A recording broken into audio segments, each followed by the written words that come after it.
All right, with us now is Governor Spencer Cox of the great state of Utah, who also happens to be the chairman of the National Governors Association, who is in Washington for what reason? Are you willing to confess what reason you are in Washington? Sure. So I was actually the backup plan for the gridiron dinner. Okay. Glenn Youngkin was supposed to be the speaker. He had a family obligation, wasn't able to make it. So with a week to spare, they asked me if I would fill in. And you did. And Joe Biden was there, made fun of Donald Trump a little bit.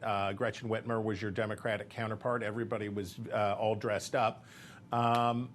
We were talking before in the intro about third-party candidates and the appeal of no labels or the appeal of RFK or the appeal of whatever.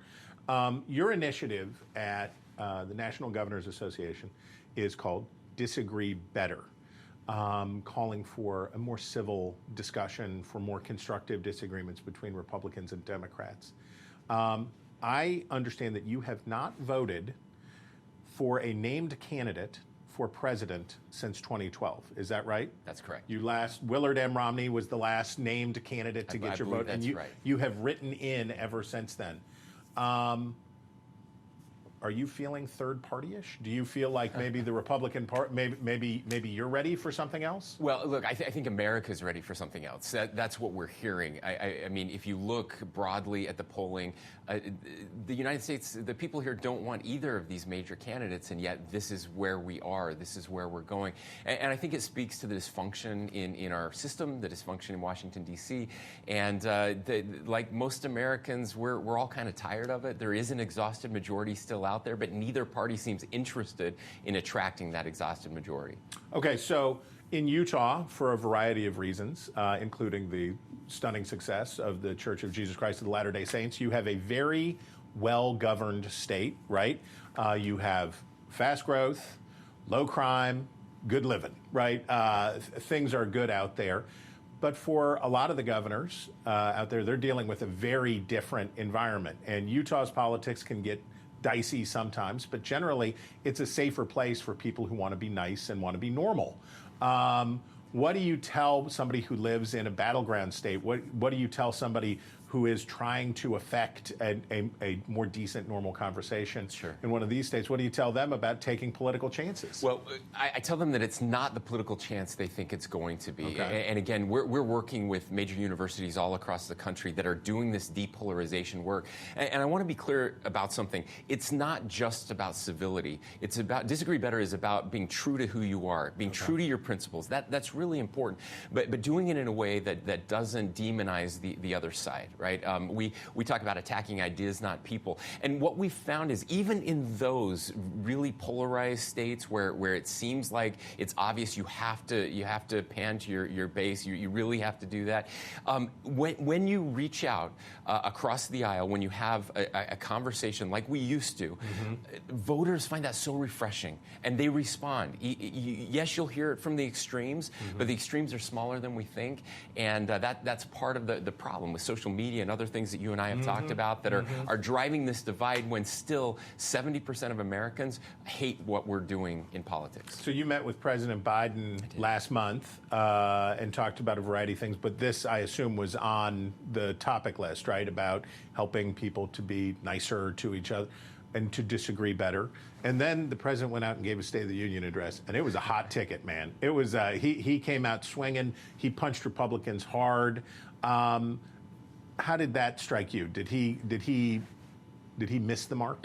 Well, I thought he missed the mark. Yeah, absolutely. And again, I know what he was trying to do. He wanted to show that he's younger. He's still got that passion and that flame. But it ended up being a stump speech. And again, there's a place and time for that. And I don't think the State of the Union is that place or time. It's a perfect opportunity. He said he was going to run on uniting us and bringing us together.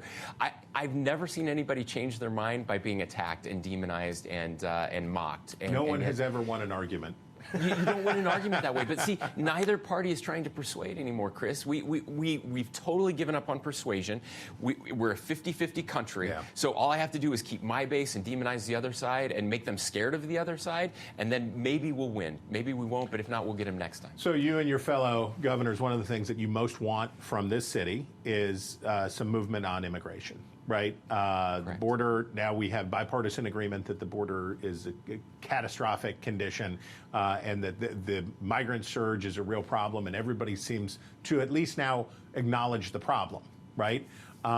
President Trump, former President Trump, campaigning in Ohio this weekend, talked about some of those migrants saying that maybe they're not even human, right? And talked about, it was very grim, and it kicked off a sort of typical back and forth in the media, right?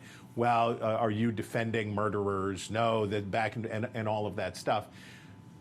When Trump talks like that, though, it does make it harder, doesn't it, for people to actually pass legislation or come up with a solution? Sure, it does make it harder, and this has been the problem historically, again, on both sides. This is the classic issue that is the most complicated issue that everyone agrees on. Again, look at the polling. Democrats now, by large majorities, agree we need to secure the border. That's not controversial. And Republicans still, by majorities, agree that we need to fix legal immigration. And so we keep getting presented with these false choices, right? And that's a false choice. If you believe in securing the border, then you hate immigrants and you don't think they're human. Not true. I care deeply about immigrants. We're all, at some time, an immigrant to this country. We can treat them with love and compassion and also stop what's happening at the border that is incredibly dangerous and really destroying our country in lots of ways. And so we can do both of those things, and yet we can't when we have too many performers in Congress and as president. And when Trump says things like that, it repels Democrats from the space, obviously, but it also kind of radicalizes Republicans a little bit, right? That any idea of compromise would be exceeding to allowing murderers to come in the country. Okay, you recently signed legislation reimagining restrictions on social media in Utah, right? So you had one version aimed at setting age limits for kids to use social media in Utah. Legal challenges. You came back. Your legislature sent you modified bills.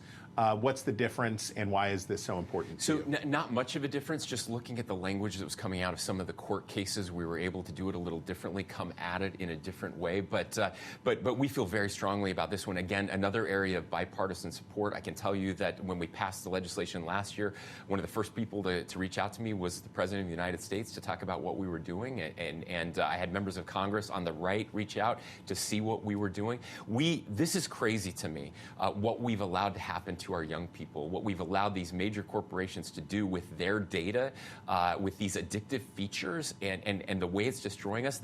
There's very little debate around this now. If you talk to experts all across the country, what's happening with their mental health, with anxiety, depression, and self-harm, clearly being driven by addiction to social media and the algorithms. And so that's what we're doing. We're attacking that. We're basically forcing these companies to come up with accounts for young people that are different, that turn off these harmful features, and we give us our kids back again. We'll debate it the next time you come back. I can't We'll wait. debate it the next time you come back, and I'll say a bunch of stuff about free speech, and it'll be good. But we can do both. Another false choice. I know. We'll do it again. Governor, we really appreciate your service. We appreciate your time, and we thank you for coming in to see us today. If you were from Orem, you'd know him already, but that is Spencer Cox, the governor of Utah. Thanks for watching. Go to joinnn.com to find NewsNation on your television provider, and don't forget to click the red subscribe button below to get more of NewsNation's fact-driven, unbiased coverage.